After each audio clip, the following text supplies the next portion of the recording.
नमस्कार दोस्तों, मेरा नाम है अनिकेत चौधरी और फाइनेंशियली फ्री विद स्टॉक्स पे आपका स्वागत है। अगर आप नए हैं चैनल पे तो सब्सक्राइब जरूर कीजिएगा, बेल आइकन को एनेबल जरूर कीजिएगा। 2022 की शुरुआत हो चुकी है, एक बढ़िया सा 2021 जा चुका है, एक इतना अच्छा सा नहीं लेकिन ठीक ठाक सा 2020 भी जा चुका है। अब 2022 में हम किस प्रकार का अप्रोच रखेंगे, क्या इन्वेस्टमेंट स्ट्रैटेजीज रहेगी, ये सारी स्ट्रैटेजीज मैं मेरी खुद की जो स्ट्रैटेजीज है वो आपके साथ में यहाँ इस वीडियो में शेयर करने वाला हूँ। इक्विटी मार्केट्स के अलावा भी जो बाकी इन्वेस्टमेंट्स मैं करता हूँ वो सब मैं आपको यहाँ पर बारी बारी से बताऊँगा और एक्सप्लेन करूँगा। तो आइए स्क्रीन पर चलते हैं और समझते हैं कि क्या पॉइंट ऑफ व्यू है जिसके चलते हम ये सारे डिसीजंस लेंगे। इक्विटी रिलेटेड, फिर डेट रिलेटेड और क्रिप्टो रिलेटेड, तीनों भी चीज़ें मैं यहाँ पर डिस्क्लोज करूँगी। इट इज़ टाइम कि आप आपके गेन्स जो है उसको एन्जॉय कीजिए, उसको एक ऐसे सेफ्टी वॉल्ट में रखिए कि भैया ये जो गेन्स हुए हैं इसको मैं बहुत जल्द खोना नहीं चाहता, मैं थोड़ा सा सेफ रहना चाहता हूँ, क्योंकि 100% से ज़्यादा का गेन स्टॉक मार्केट्स ने दे दिया है, राइट। अब पूरा का पूरा 100% तो हमारे नसीब में नहीं था, मेरे नसीब में तो नहीं था, मैंने थोड़ा लेट राइड जो मोमेंटम है वेव को पकड़ा, बट एक बहुत अच्छा रिटर्न मोर देन 50% का ऑलमोस्ट है जो पोर्टफोलियो में दिख रहा है, तो आई एम हैप्पी। ठीक है, अगर आप 100% टॉप टू बॉटम में 100% है तो उसमें से 30, 40, 50% भी एक्सट्रैक्ट कर लेते हैं खुद के पोर्टफोलियो में, तो बहुत बहुत अच्छी बात है। शायद लाइफ में इतना बड़ा जो बुलिश मोमेंटम हमने देखा है, शायद लाइफ में हम इसके बाद ना देखें, बट वी नेवर नो क्या होगा आगे, बट हो सकता है इतना बड़ा जो मोमेंटम है ये हम ना देखें, राइट। तो ये जो पॉइंट ऑफ व्यू है इसके चलते एक ऐसी स्ट्रैटेजी मैं 2022 में प्लान कर रहा हूं जिसके चलते मैं थोड़ा सा कंजर्वेटिव साइड में रहूं, ज़्यादा रिस्क मुझे मेरे पोर्टफोलियो में अभी नहीं लेना है। जो ऑलरेडी मैंने स्टॉक सिलेक्शंस किए हैं 2021 और 20 में वो तो चल रहा है। म्यूचुअल फंड जो है, एसआईपी जो है वो तो चल रही है, राइट। बट अभी जो फ्रेश चीज़ें हमें मुझे करनी है वो मैं थोड़ा कंजर्वेटिव माइंडसेट से कर रहा हूँ। स्टॉक सिलेक्शन किस प्रकार से करूँगा इसके ऊपर मैंने एक डिटेल्ड वीडियो किया है, अपलोड किया था बस इसी हफ्ते में, पिछले हफ्ते में। आप उसको रेफर कर सकते हैं, लिंक मैं दे दूंगा डिस्क्रिप्शन में। उसी को बस एक बार शॉर्टली मैं रिविजिट करना चाहता हूँ। मैं टिकर टेप का जो प्लेटफॉर्म है उसके ऊपर जा कर के मैंने ये डिसीजन मेकिंग की है, और टिकर टेप में मैंने सारे जो बीटा के लेवल्स है 0.5 to 1.2 यहाँ आप देख सकते हैं, ठीक है। साथ ही में मैंने 5 ईयर्स हिस्टोरिकल रेवेन्यू ग्रोथ और 5 ईयर्स CAGR इसको 14% से ऊपर रखा है, 14% से ऊपर रखा है, सो दैट एक क्वालिटी स्टॉक्स मुझे मिले। अंडर वैल्यूड स्टॉक्स वगैरह में मैं नहीं जा रहा हूँ, जो अच्छा कर रहा है, स्टेबल दिख रहा है, बस उसी में मैं बेट लगा रहा हूँ अभी। और बीटा में यानी मैंने ज़्यादा रिस्क नहीं लिया है, 1.2 मेरा मैक्सिमम लेवल है बीटा का। इसके चलते हुए ये जो स्टॉक्स है, ये स्टॉक्स के ऊपर में मैं मेरी बाइंग धीरे धीरे in tranches whenever there is a dip मैं करने वाला हूँ। डिटेल्ड वीडियो हमने किया है, उसको आप रेफर कर सकते हैं, ठीक है। तो ये हो गया कि मैं किस प्रकार से स्टॉक सिलेक्शन करूंगा। उसके अलावा म्यूचुअल फंड्स और ETFs, एक्सचेंज ट्रेडेड फंड्स, ये भी जो चल रहे हैं, ऑब्वियसली वो तो मतलब ECS रहता है बैंक से, वो हर महीने एज इट इज़ चलते हैं। तो basically small cap mutual funds में मेरा मैक्सिमम एलोकेशन है। अगर मैं 100 रुपये म्यूचुअल फंड में डालता हूँ उसमें से 70 रुपये जो है वो स्मॉल कैप ओरिएंटेड फंड्स में जाते हैं, बाकी के जो है वो ELSS यानी इक्विटी लिंक्ड सेविंग स्कीम्स इसमें जाते हैं, ठीक है। ये म्यूचुअल फंड्स हो गए। साथ ही में जो एक्सचेंज ट्रेडेड फंड्स हैं वो भी मैं कर रहा हूँ, निफ्टी और गोल्ड के कुछ एक्सचेंज ट्रेडेड फंड्स हैं जो मैं डालता हूँ। साथ ही में जब भी साल में एक आध बार अगर गोल्ड में इन्वेस्ट करने की इच्छा हुई, कभी कभी होती है, specially in my family, I make sure कि हम दशहरा दिवाली में थोड़ा सा gold in the form of SGBs या फिर ETFs खरीद लेते हैं। फिजिकल गोल्ड तो मैं नहीं खरीदता हूँ, ठीक है। इसके अलावा जो एक नई चीज़ मैं 2022 में शुरुआत जिसकी मैं करने वाला हूँ वो है फॉरेन इक्विटी के स्टॉक्स तो मैं लेता हूं बट ज़्यादा पैमाने पे नहीं लेता हूं। बट अभी इस साल मैं फॉरेन इक्विटी के ETFs यानी एक्सचेंज ट्रेडेड फंड्स लेने वाला हूं। एक्सचेंज ट्रेडेड फंड यानी जो इंडेक्स है फॉरेन इक्विटी का, जैसे समझ लीजिए नैस्डैक जैसे कि इंडिया का सेंसेक्स है, वैसे US में, अमेरिका में नैस्डैक ये एक इंडेक्स है, और नैस्डैक के जो टॉप 100 कंपनीज है उसके ऊपर बेस्ड ये एक्सचेंज ट्रेडेड फंड है, ठीक है। तो ये जो ETF है ये उसी रेट से ग्रो करेगा जिस रेट से यूएस का मार्केट ग्रो कर रहा है, जिस रेट से Nasdaq as a index grow करेगा, बस उसी पैमाने में, उसी रेंज में ये ईटीएफ भी ग्रो करता है। बस समझ लीजिए जैसे नैस्डैक की ग्रोथ हुई आपकी ईटीएफ की ग्रोथ हुई, नैस्डैक नीचे आया आपका ईटीएफ नीचे आया, बस सिंपल चीज़ है।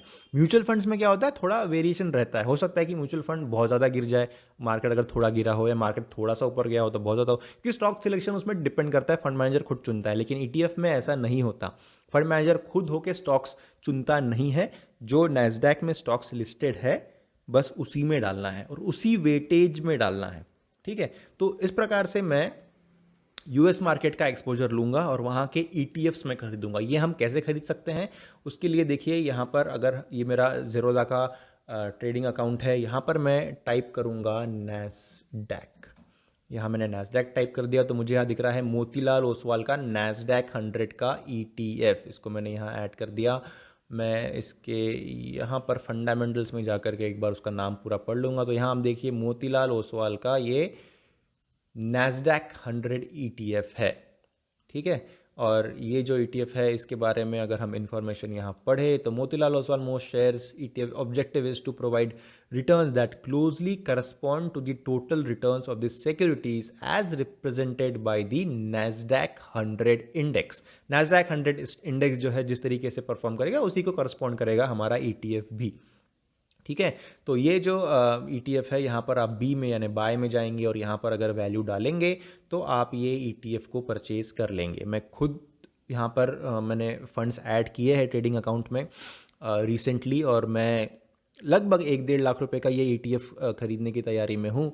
बट आज मुझे लग रहा है कि थोड़ा सा मैं और वेट करूँ, थोड़ा सा वोलेटिलिटी जो मैंने कहा कि एक्सपेक्टेड है, तो अगर एक अच्छा डिप आता है आने वाले कुछ 8-10 दिनों में, या अगर जल्दी आता है तो मैं जल्द से जल्द इसमें बाय करके मेरे अकाउंट में क्रेडिट करवा दूंगा उतने यूनिट्स ETF के। जब मैं बाय करूंगा तो I will definitely make sure कि मैं एक स्क्रीनशॉट या फिर स्क्रीन रिकॉर्ड करके आपके साथ भी फ्यूचर कोई वीडियो में शेयर करूं, ठीक है। जैसे मैंने कुछ दिन पहले ही क्रिप्टो में भी एक इन्वेस्टमेंट किया था, सोलाना ज़्यादा नहीं, थोड़ा सा ही लिया था, लेकिन अभी और डिप्स में मैं लेने की इच्छा रखता हूं, तो मैं धीरे धीरे उसको पोर्टफोलियो को धीरे धीरे बढ़ाना भी चाहता हूं क्रिप्टो में, ठीक है। तो इस प्रकार से ये ETF का है। और तीसरा जो इन्वेस्टमेंट जो मैं करना चाहता हूं और बढ़ाना चाहता हूं in this year of 2022, that is crypto currencies.